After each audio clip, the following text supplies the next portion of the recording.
Okay, let's get started. Welcome everybody to the BrandUP webinar. We're really excited to have a packed house on the call today, and we're also really excited to take you step by step through the marketing framework that we use with our clients to develop powerful and effective marketing campaigns. So just as a reminder, for those of you that stick around to the end of the webinar, you're going to have access to a special offer from Rootid. So make sure that you stick around to claim your spot, okay? I want to start today just with a really simple question. Would your organization benefit from more effective relationships with donors, strategic partners, or clients? Because if your answer is yes, you're definitely in the right place. As I said, today we're going to walk you step by step through how to build a rock solid campaign that's built on a strong strategic foundation. For those of you that stick around to the end, in addition to the special offer, we're actually going to send you along the tool set that we're going to walk you through today that we use all the time with clients to generate these strategies and messaging. So how does this all break down? We basically have two webinars here, and we've broken our marketing framework into two pieces. Today, as I mentioned, we're going to be covering the strategic elements of a campaign. And then next Thursday, the 26th, we'll cover the tactical. We'll talk about how to develop effective engagement plans for supporters and the tools that you can use on autopilot in order to engage these people. So as you can see in the pyramid on the screen, every successful campaign starts with a strong strategic foundation. If you understand what motivates your audiences, what messaging resonates with them, you can send out emails, direct mail pieces, and tweets until the cows come home, but you're not going to get results if you don't understand your audiences and those messages, okay? So you may be saying to yourself, look, I don't know every one of my donors in a one-on-one capacity. How do I figure out their motivations or what messages resonate with them? Well, if you did your homework that I emailed you before this webinar, you should have about 15 or 20 real-life audience members that interact with your organization. And today, we're not only going to show you how to identify motivations of these audience members, but we're also going to teach you the techniques to group those audience members together and break them down in really simple terms, how to generate campaign messaging that works with them. We've seen this firsthand with clients, and we're going to show you a couple results that we've generated through this framework in the past. So just a quick introduction before we get started. I'm one of the co-founders at Rootid. I've been working in nonprofit marketing and fundraising since I was licking stamps at my mom's nonprofit organization. So needless to say, been at it for a little while now. At Rootid, I focus on marketing and strategy and marketing technology with our Rootid clients. And this framework's helped us raise tens of millions of dollars with our clients. So Val, you want to do a quick intro? Hi, my name is Valerie Newmark, and I'm one of the other co-founders at Rootid. I've been a brand strategist and art director for over 20 years now and focusing on the corporate education and nonprofit sectors. At Rootid, I focus most on communication strategy and community building for local, statewide, and national nonprofits and social good companies. I've also been the founding board member of two nonprofit organizations, and I now serve on the board of Full Circle Fund. Great, thanks, Val. So we're going to hop right into the first part of this webinar today, which is identifying audiences and turning those audiences into personas, what we call persona mapping. So we're going to take all of the different audiences, we're going to take some example audiences actually, and start to sort them by motivations and goals. And then we're going to define those audiences by demographics and behaviors. So before we do that, I just want to start off by defining a really important term here. If you haven't heard before, or if you've heard of personas before, you may know that they're really quite different from what people commonly refer to as audiences. Personas are defined by HubSpot as a semi-fictional character that represents a buyer. So I don't want you to get too thrown off by this for-profit concept of a buyer, because in nonprofit speak, a buyer really is, it could be a donor, it could be a partner or a client. It's really anyone that you want to build a relationship in order to get them to act. So the reason that personas are really important is that they represent a common set of demographics or behaviors or motivations in a group of audiences. Basically, you can take a bunch of real world people, which we're going to do today and walk you through, and group them together by motivations and characteristics to generate a persona. Most organizations that we run into have anywhere from 3 to 5. Some have fewer, some have more. And we'll talk a little bit more about that. But it's a really critical piece of information to understand. So now that we understand what a persona is, I'm going to pass it off to Val so she can walk you through how to create personas. Great, thanks. So as you know, we sent some homework ahead of time to give you a framework to identify and define individual audience members. Hopefully you all came up with at least 20 real people, but if not, on the next few slides, we do have some samples for you. As a side note, even if you've gone through this type of exercise before, we've found that often people define their audiences too broadly or do not take time to identify the real people they interact with directly or indirectly. So in order to build an engaged community that's compelled to support your long-term success, you really need to consider these actual human beings and what motivates them to engage with your organization. So in other words, we need to take a little bit of a psychological journey here. On this first example, let's start by considering John. John is a retired government policy wonk. He has been a regular volunteer for the last 10 years. He's involved with several different organizations and consistently makes connections amongst their leadership in order to spark collaboration. So take a second, and as you read through this, let's consider what you think motivates John to volunteer. What is he getting out of making connections? Since he's retired, it's probably not professional. So what is he getting personally that's driving him to engage? Now let's consider the second audience member example, Maria. Maria is a community leader and on the local school board. She's interested in getting the local schools more engaged with community service. She's never donated to your organization, but is an active volunteer when she has time. So what do you think is motivating Maria to engage with your organization? What does she get out of the relationship? It could range from anything from personal satisfaction to large-scale change, or even maybe personal prestige. If it feels too much like you're guessing, consider your own motivations. What makes you show up for work other than just your paycheck? So now in this last example, we're going to think about Sally. Sally is a manager at a fast-growing tech company. Before she went back to get her MBA, she was a Peace Corps volunteer in South America. She is a busy professional and an active board member, implementing measuring systems into the organizational ethos. People like Sally, as we said here, often serve as advisors or board members, or may just be a really active individual donor of your organization. She's doing big things and could easily be nurtured into becoming an even larger donor, influencer of other people to donate, or a catalyst for corporate sponsorship. When you think about how you access someone like her, if you don't know about them already, you start with considering where they shop. Where do they get their news from? How do they consume and share information? And who do they trust? As you consider what this person does every day, you're able to build a more accurate and useful profile that you can then use to frame more effective marketing materials. So now let's get started. On this next slide, we've made a list of some of the most common motivations. For example, compassion for helping people, finding community, leveraging your network to affect large-scale change. We sort of referred to that when we were talking about John. Which of these, as you look through this list, do you think would resonate the most with Maria or Sally or John? Are there some that seem to align with all of them, or maybe just one or two? And when you consider your own audience members, do any of these grouped together maybe resonate appropriately? When we looked at John, he seemed most interested in leveraging and building a network. Could he also be seeking community for his own personal sake? He is retired. We can consider not just the tactical things of each of these audience members bring to the table that will benefit your organization, but how do you keep them around? What do they value most? An example I like to use is a friend of mine, someone who's like John but not retired. He joined and was actively engaged with an organization I volunteer with. He was a true advocate, making connections, finding donor dollars for this organization.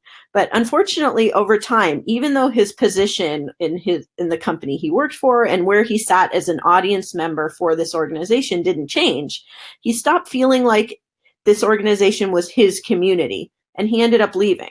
For him, those personal connections outweighed his love of leveraging his network and making things happen. Now let's go back to our previous moments of reflection. When you think about John, Maria, and Sally, what could be some common motivational threads? By considering what matters to your audience members the most, you're able to bring to light these common motivations, helping you to create effective personas that will in turn focus your messaging and compel community members to more deeply engage. Okay, if you're now saying to yourself, I have no idea what motivates these people, it means it's probably a good time to do some surveying or stakeholder interviews to find out. Go out and talk to real people, and you'll get the answers that you need. So here are some tips for sorting your audiences and building personas. First, do this exercise as a group. You'll need to carve out at least 20 or 30 minutes per persona that you're wanting to create. Oftentimes this can take up to 60 minutes, but I would say if you're taking more than an hour per persona, you may want to stop and reassess, and there might be some bigger questions you need to deal with. 3, most organizations, as Andrew said previously, have 3 to 5 personas. Individuals can fall into several personas, and they probably should. And 4, don't forget about where those you serve fit in. Don't just focus on donors, supporters, and partners, because even though the people that you serve may not be who you are immediately getting donor dollars from, they still help with the sustainability of your organization, and you don't know if their role might change over time. So when you're working through this activity with your colleagues, make sure to consider how hard it is for people to take a step back from being literal. Someone might ask, how can supporters be like partners? Or how can donors and partners be like those we serve? The more that you can see the fluidity and potential in each stakeholder or audience member to move between roles, the better you'll be able to assess what will engage them as people. Then you can figure out the multiple ways they will be compelled to take the actions you want them to take.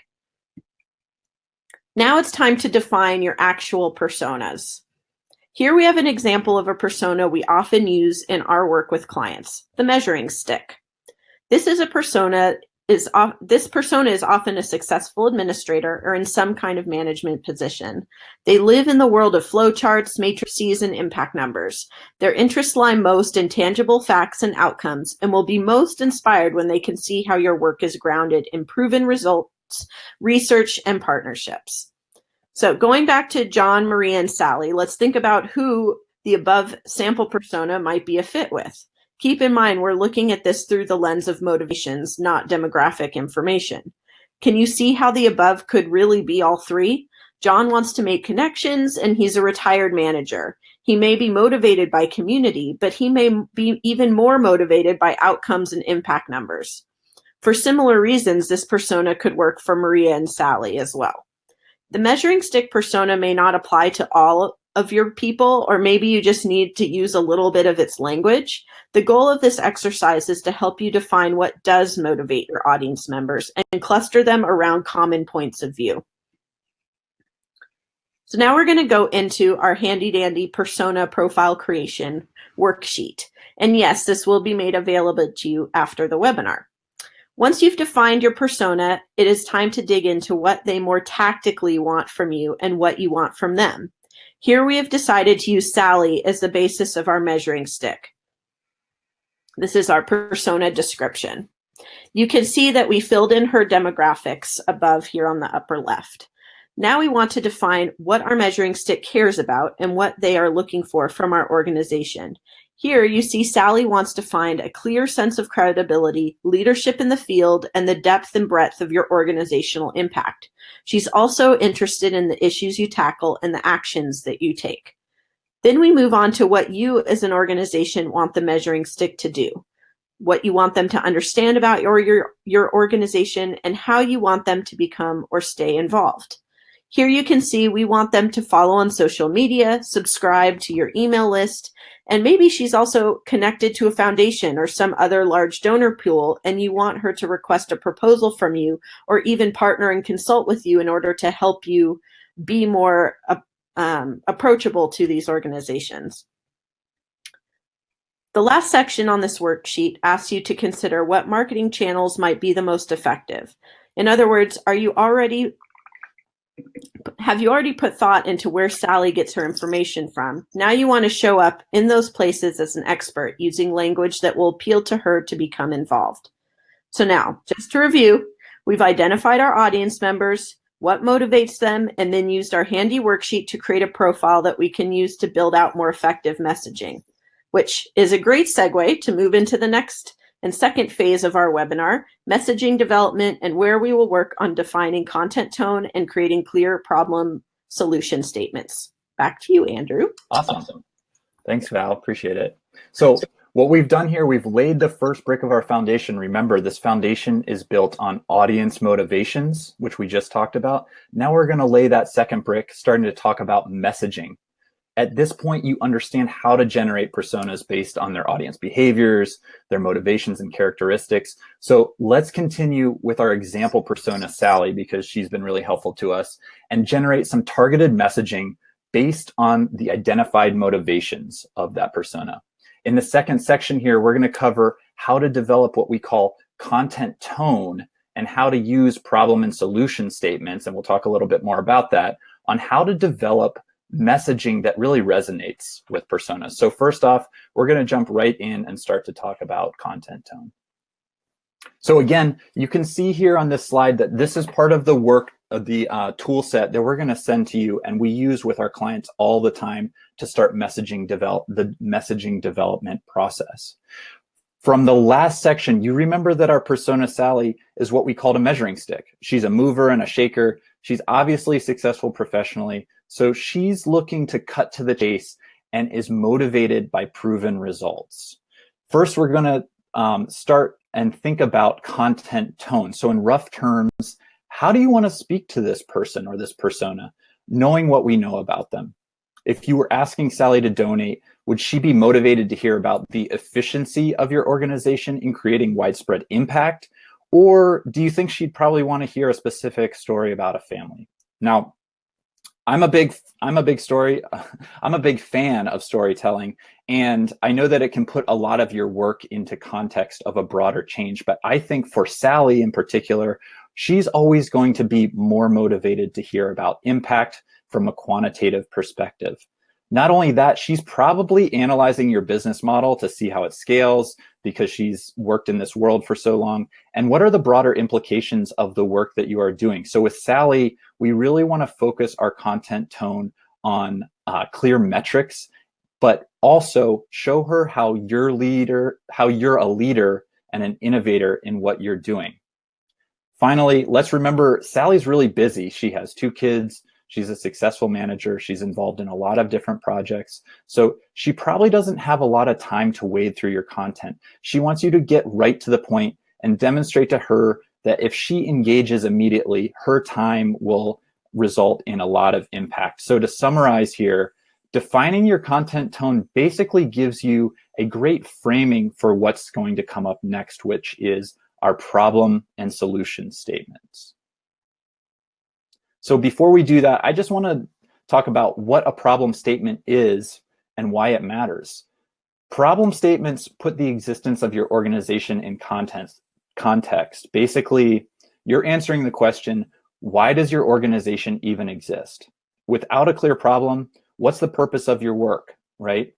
So the problem statements are really important because oftentimes they're the lead to your messaging and are meant to capture a person's or a persona's attention.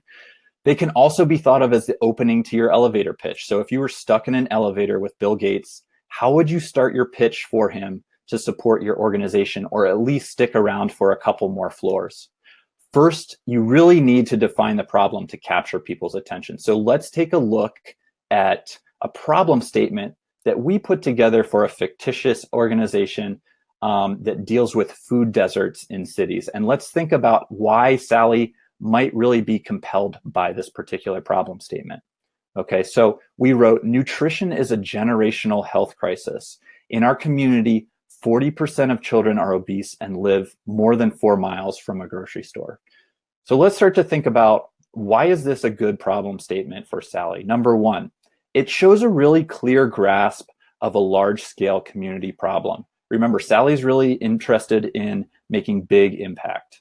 Number two, we're using statistical information. And remember, the measuring stick, which is where their name really comes from, is interested in measurement and interested in statistics and impact.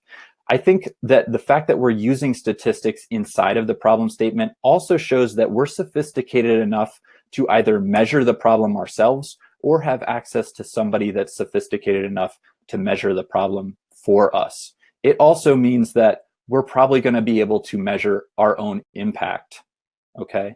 And then lastly, remember, she wants a clear and concise hook that grabs her attention. She's got a lot of different things going on. So I think with this particular problem statement, we're getting straight to the point right away. And I think that's really important in terms of capturing Sally's attention. All right, let's talk a little bit about solution statements. So once you've stated the problem, what is the way in which your organization is providing a solution? So what we wrote here is, we distribute more than 300 tons of organic produce per year to local families through pop-up grocery stands and provide nutrition education at more than 50 schools. We're creating a generation of educated consumers that will become healthier community members. So let's think about, why is this something that Sally would care about based on the problem statement that we just mentioned? So number one, we're providing an innovative solution. Look, we're taking a two-pronged approach, right? Not only are we addressing the problem as it stands right now by distributing produce, but we're also creating an educational environment that's going to create long-term and big change. Number two, the solution is scalable and it creates generational change, as I said before. This is a big solution that could be taken to any city or any community, right? So these are ways in which we can interest Sally to engage with our organization and know that the work that we're doing has big impact. So when we combine these two, it makes a pretty compelling messaging to start with. You could see this in something like a brochure or on your website, maybe a direct mail, or in a presentation that you're doing for an organization. Obviously, this can be tweaked based on the marketing channel that you're using. But as you can see, the problem solution formula really creates a compelling reason, not only for your existence, but it reminds people on why supporting you makes things better, and it's going to create a lot of impact. Now, let's just consider for a second, if our persona was less focused on measuring, if they weren't a measuring stick, and they were more focused on things like community development, you might change this messaging to focus more on the impact of families, maybe the impact of education on a community, maybe job development, or you might focus on how the farm stands build a better sense of community. You could talk about how the farm stands are staffed by local residents and provide job opportunities. So there's a lot of different ways that you can kind of change up this messaging based on the persona that you're dealing with. And then finally here, I want to mention that messaging can be tested. You're not going to necessarily hit the nail on the head the first time around. The first attempt at writing this messaging isn't always going to resonate with people. A great way to refine your messaging is through things like stakeholder interviews, where you test your messaging. You can A/B test messaging in emails, on your website, or even on advertisements. And ads, in a lot of ways, especially digital advertisement, can be a really great way to test messaging and get really quick feedback on what's working. So that's all to say that don't think that the first message that you create is going to be perfect. It takes time to refine these things. And the best thing that you can do is continue to refine it by testing and talking to people. All right, so we understand now that messaging really oftentimes is created from this formula of creating a problem statement and a solution statement. I want to take a look at a case study and see how this particular framework played out for our 2016 BrandUP awardee, Root and Rebound. Okay, for those of you that haven't heard of BrandUP, it's an event that Rootid does each year to partner with one or many nonprofits to help them accelerate their impact through strategic communications work. So with Root and Rebound, we actually went through the same exact framework with them, and that we're going to be covering during this webinar series. We helped them define their personas, we developed messaging with them, and then we created a tactical marketing campaign, and actually 2 of them, and some marketing tools that helped them expand dramatically. So just a little bit of background on who Root and Rebound is. They're an organization that provides legal support and resources to help formerly incarcerated individuals and their families manage the reentry process, meaning once they leave prison and are coming back into their community. As an organization, they historically started out by doing this in one-on-one advisory work and trainings. They spent a lot of time handing out materials in in-person meetings and working with people in a one-on-one capacity. However, they quickly realized that that was not a scalable solution. So what they did was they came up with what they thought would be a great solution in creating an online training hub where formerly and currently incarcerated individuals, their family members, and professionals that work with those people could come for resources and training. The concept basically being that rather than needing to provide one-on-one training, motivated individuals could train themselves or use these resources to provide similar outcomes to the one-on-one trainings that Root and Rebound was providing before.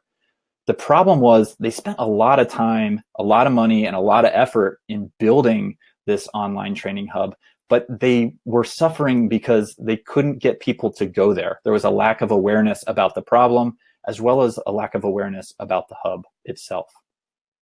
So they kind of set out with 2 goals in mind. One was, again, increasing awareness of what reentry even was. Most people that they talked to didn't know that they were going to be facing challenges when they left prison and were re-entering into their own communities. So they didn't even know that reentry was a problem.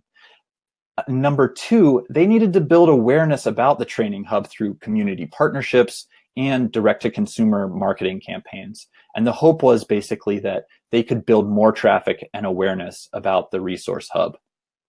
So as I said, you can start to see here how this kind of breaks into that problems and solution statements that we talked about before, right? The problem being, hey, reentry is really hard. You're going to face a lot of challenges that you don't even know are coming.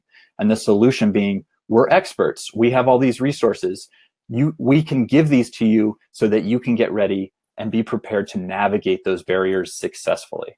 Okay, so let's take a little bit of a look at the campaigns that they produced to help them navigate these issues. So they really took a 2-pronged approach. Number 1, they wanted to build public awareness about what reentry was and the problems that existed around it. And number 2, they wanted to do some one-to-one outreach using ambassadors to build partnerships with institutions that could use this hub.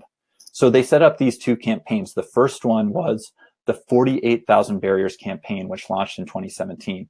The campaign really focused on telling stories and elevating voices of those affected by the reentry challenges. This brought awareness about those challenges that individuals faced when they leave prison and helped to really define what reentry was. So the campaign also promoted the hub to clients and advocates as a solution to these challenges. Note again, like I said before, the problems and solution statement that's kind of shaping up here, that reentry is really hard. You might not know it yet, but we're experts here that can help, okay? The second part of the second campaign that they put together was called Roadmap to Reentry. It specifically targeted their partnership persona. They wanted to show paying and free institutional partners that the hub was a resource they could rely on to work with their reentry clients. This campaign required a decent amount of hand selling, as oftentimes building partnerships does. So Rootid helped them develop a portfolio of marketing collateral that program managers could take with them when they were speaking to potential partners to sell this solution.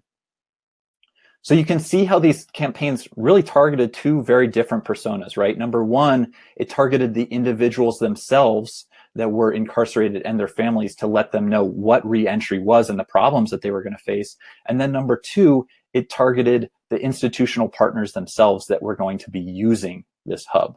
So you can see here that each individual really had different messaging as well as a different tactical approach in order to have success in these campaigns. So let's just take a real quick look at some of the concrete results that took place as a result of these campaigns. So we had, or Root and Rebound had, a 30% increase in their e-newsletter listservs.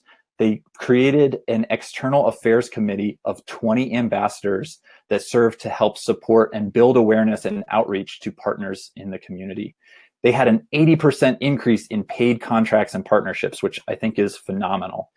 70% increase in online hub and website traffic, 60% of which came from new users. So that just goes to indicate that they built a huge amount of awareness about this program through their marketing campaigns. So as you can see, this framework that we're working within, that we took them through, really drives results. By focusing your audiences, you can develop, by focusing on your audiences, you can really develop messaging and tools that resonate and drive action.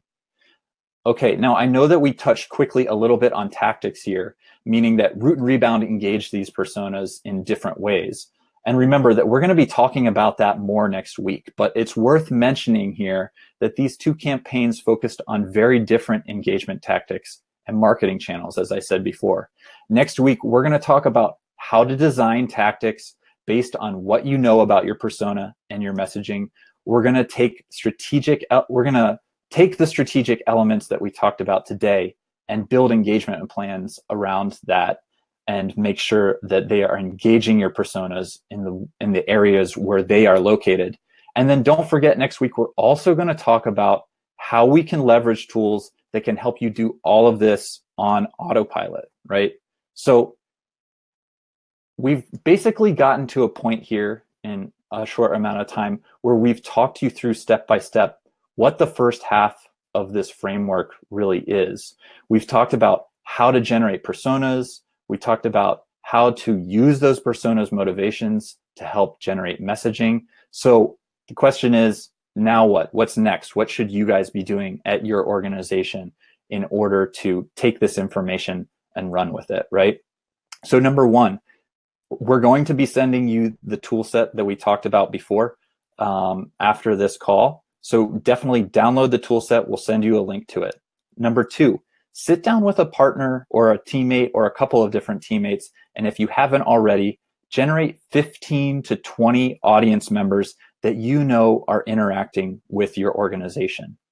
Number three, sort those audiences by their motivations and goals. Remember what we did there. We had John, Maria, and Sally. We found some common denominators amongst them and basically built out a profile around those. So generate a persona profile based on those common motivations again. Finally, create that content tone. How are you going to, what's the framework in which you're going to address these people? Do they want to know about stories? Do they want to know about impact statistics? Maybe they want to know about both, or maybe they want to know about how they can leverage their network to make an impact at your organization.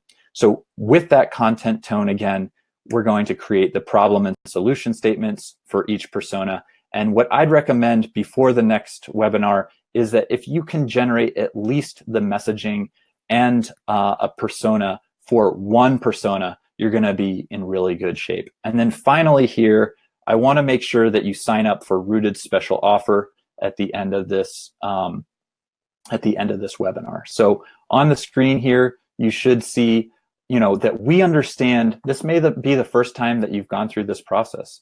So we want to help provide our expertise and lend you a little bit of support as you go through this. So for the next 5 minutes, sign up below. We'll send you the details about 2 open office sessions that we're going to be holding next week, where you can bring your questions and work with our team to review what you've created so far, okay? These 2 sessions are going to be held next week before the second webinar, so that you can come into that webinar with a really solid strategic foundation that you can build those tactical campaigns off of.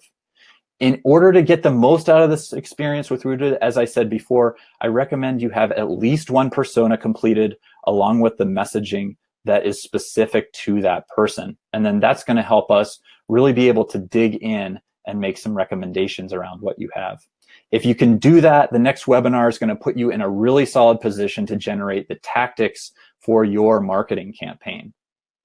Now, if you don't feel like you're ready to do this, that's okay. This isn't for everybody. For those of you that are going to attend the second webinar, which I hope everybody will, we're going to actually ramp up this offer even more.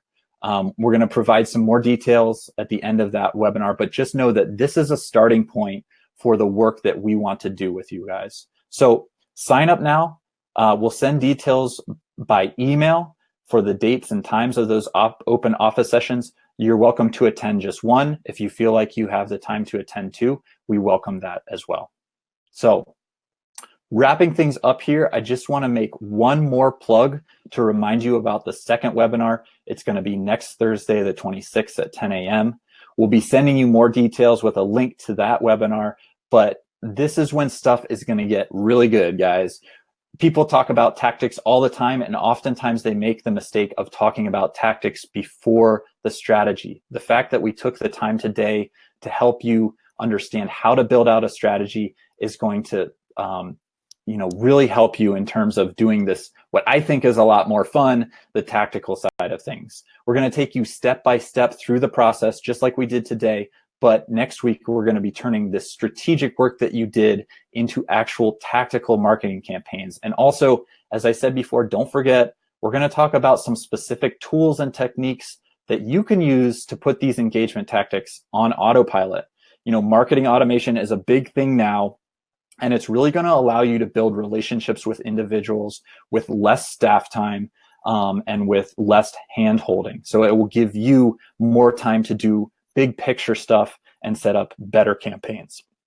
So with all of that in mind, I wanted to just let you know that if you're looking for more resources or if you have any additional questions, check us out on social media on Facebook and Twitter. We're always posting new ideas there and tactics about how to build better campaigns. So take a look there. And again, I really appreciate everybody's time. I know that as a nonprofit professional, there's a million different things going on at your organization. So I appreciate you taking the time today to learn a little bit with us. Hopefully it was super helpful. We're going to send you all the resources that we talked about during this particular webinar.